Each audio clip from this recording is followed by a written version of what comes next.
IQ LED 소프트웨어와 이와 연결해서 사용할 수 있는 CAL1이라고 하는 IQ LED 테크놀로지가 적용된 하드웨어에 대해서 소개드리도록 하겠습니다.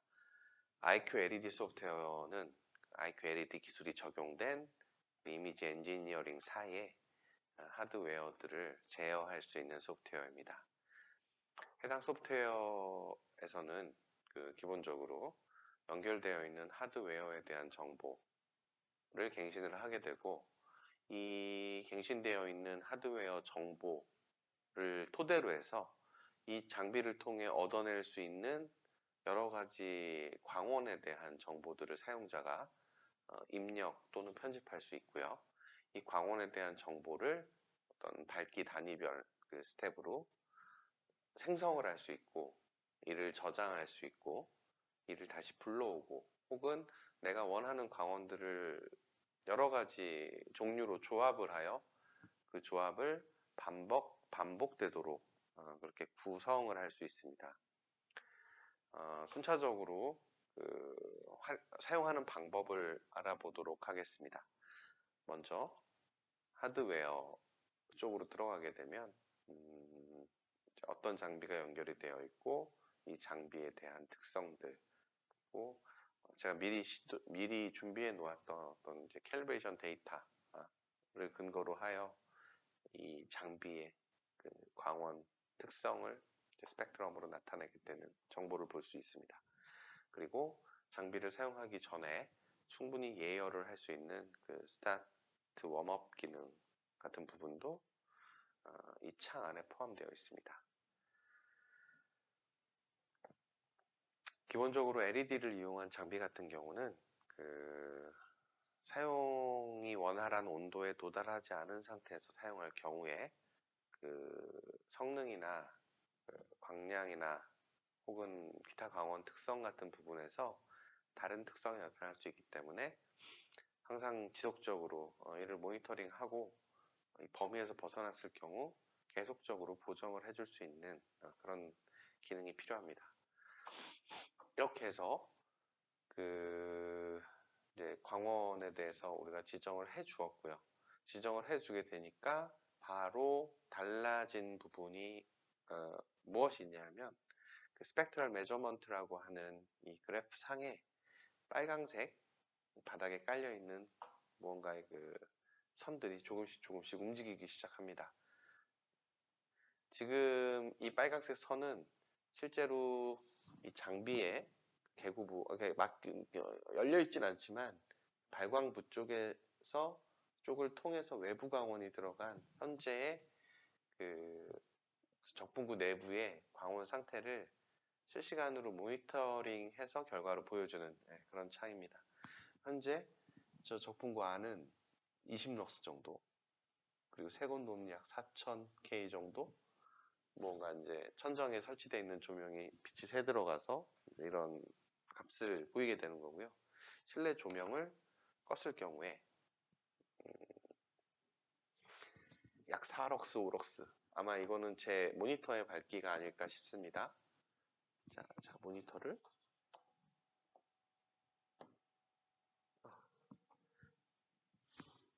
손으로 막아볼까요? 예.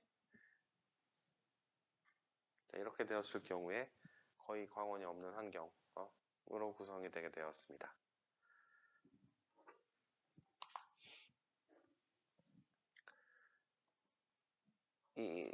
지금 맨 좌측은 하드웨어에 대한 정보, 그리고 상단에 있는 작은 창은 현재 CAL1이라고 하는 장비 내부에서 만들어지고 있는 광원의 조도, 색온도, 그리고 연색성 등 광원에 대한 종합적인 데이터를 보실 수가 있습니다.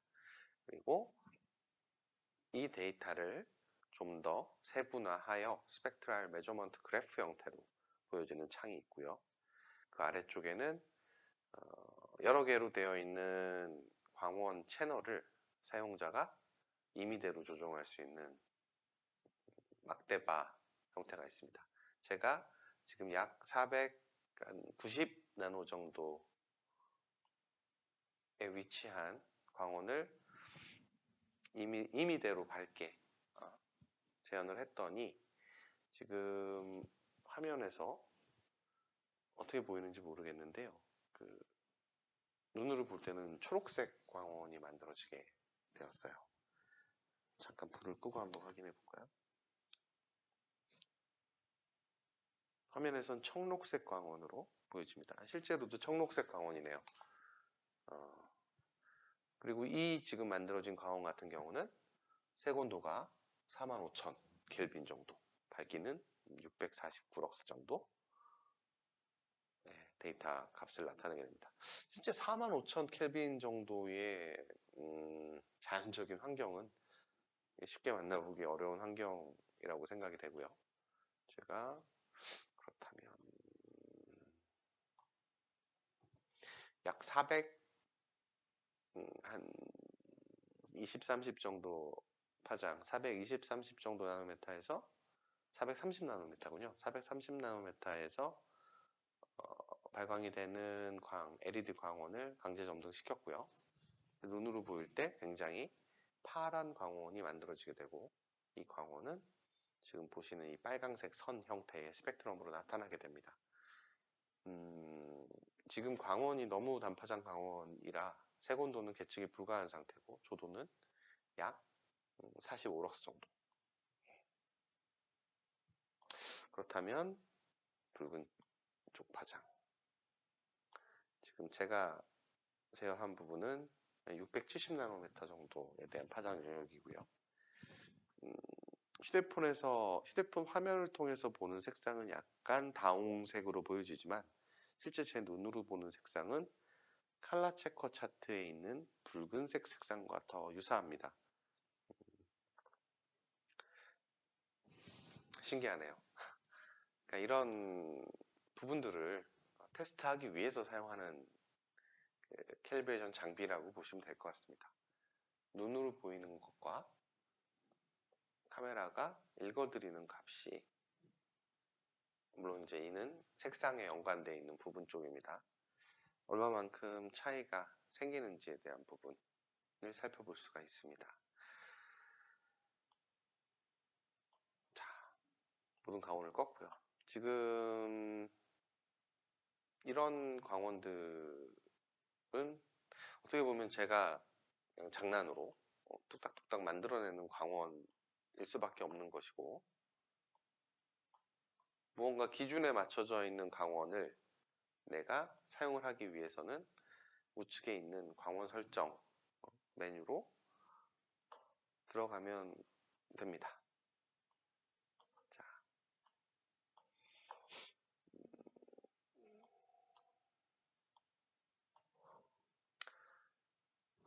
먼저 이제 Create Illuminant라고 해서 광원을 새로 생성하는 겁니다. 내가 사용하고자 하는 광원을.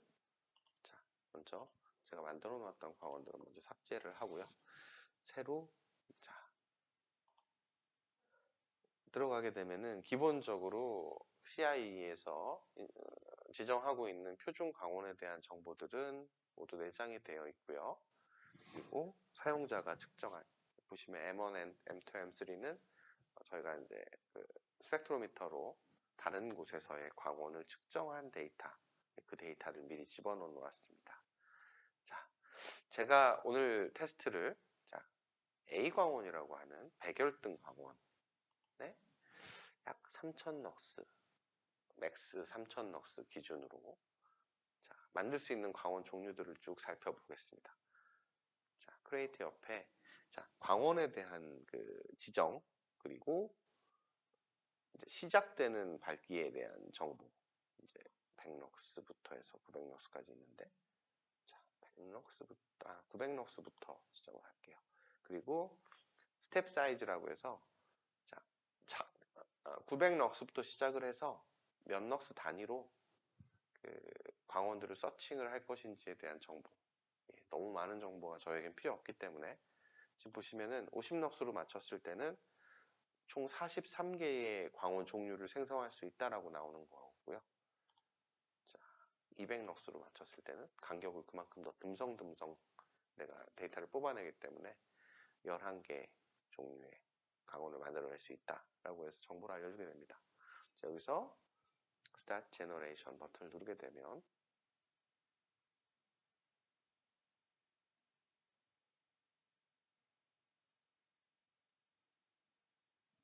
A 광원 900, 1100, 1300 이렇게 새로운 광원들이 생성이 되게 됩니다. 맥시멈이라고 해서 3057이라고 기입이 되어 있는데요. 이 값은 그러니까 이 광원 장비 자체가 스스로 측정해서 해당 세곤도의 광원을 얼마만큼의 조도까지 만들어낼 수 있는지를 미리 계산된 그 값을 맥시멈이란 창에서 보여주게 됩니다.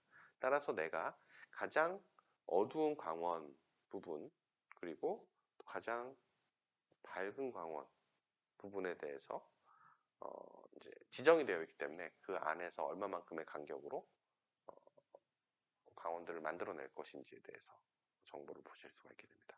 자, 창을 닫겠습니다. 그렇게 되면 지금 우측에 A라는 폴더 아래 여러 가지 조도의 광원들이 생성이 되었습니다. 구별을 좀 쉽게 하기 위해서 소등을 하고, 자, 먼저 A 광원 900럭스를 점등을 시켜보겠습니다. 자, 그리고 가장 대비값이 큰 A 광원 2900럭스.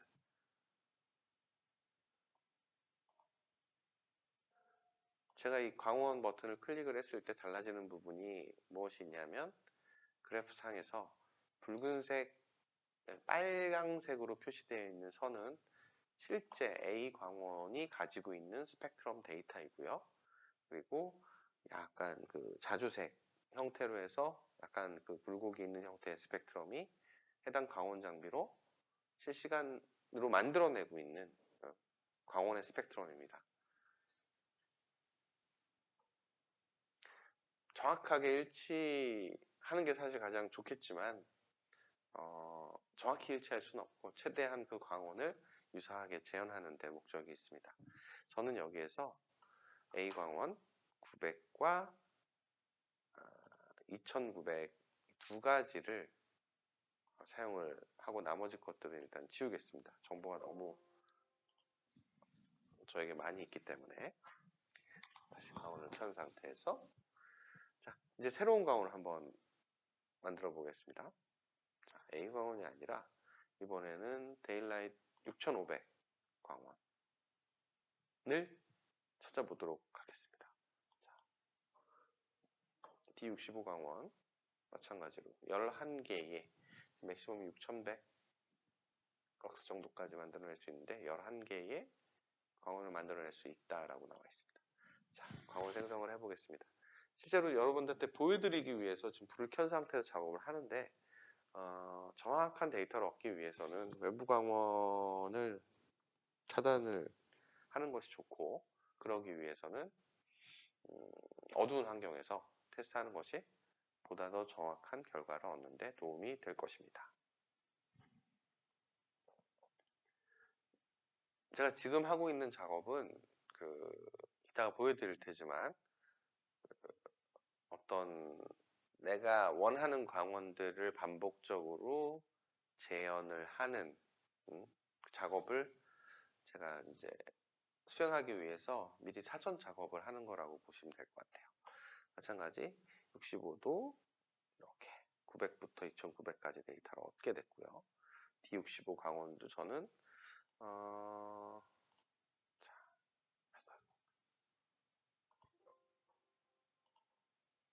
삭제를 하고 900과 2300 럭스에 대한 데이터만 사용을 하도록 하겠습니다. 마찬가지 아까 전에 A 광원 같은 경우 그 그래프가 좌측 하단에서 우측 상단으로 올라가는 형태의 그래프였고요. 그 붉은색 라인을 따라서 광원 적분구 내부에서도 유사한 자주색 형태의 스펙트럼을 만들어내게 되었고 데일라이트 6500 같은 경우는 약간 좌측 위쪽에서 우측 아래쪽으로 흘러내려가는 스펙트럼이 표준 스펙트럼이고 이 스펙트럼을 자주색 형태의 실제 광원 데이터가 유사하게 재현을 하고 있습니다. 자,